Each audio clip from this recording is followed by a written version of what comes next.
Hi you guys. So I've noticed a lot of people are talking about tomato cages recently on Facebook because it's tomato season and people are looking at tomato cage prices and they're freaking astronomical. So I wanted to show you how I make my own tomato cages, and I use livestock fencing. I'm showing you this particular roll because we went to the dump to recycle some stuff, glass and tin and stuff, and this was in the metal pile, so we took it out. And this is the kind of thing I use to make my own tomato cages.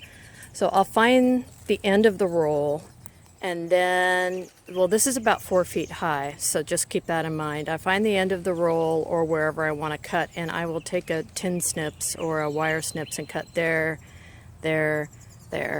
all the way down. And then when I have a long sheet, I'll cut that in half, cut here, here, here. So I have two cages, 2 feet tall, or I can leave them the full height.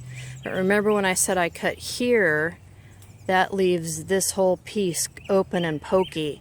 And what I do is wrap this all in a circle, and I use this end to make the closure. So let's go look at one I've already done and you can see what I mean. Alright, I hope you can see this.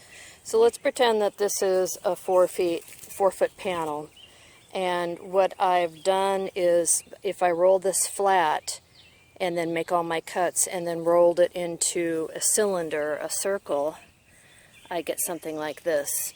And then when I go around and I cut it in half, I get one that looks like this and another that looks like this.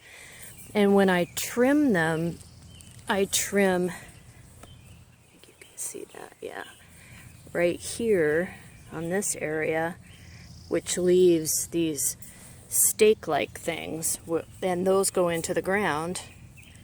On both of these go into the ground, and that allows this to stand on its own.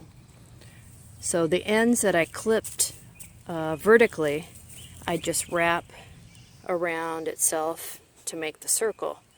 So you're just taking it, the flat piece, and making it into a circle and attaching these two sides together and then cutting the bottom so it's pokey. And this works for me. This size is working for me right now. I'm primarily using these right now to keep the dog out of my beds. So I just put those in. Now when I get, see that hummingbird? They're all over the place here this year. When I get tomatoes or tomatillos, I'll probably make some that I just leave this bigger size. The nice thing about this is you can make them as big around or as narrow around as you want.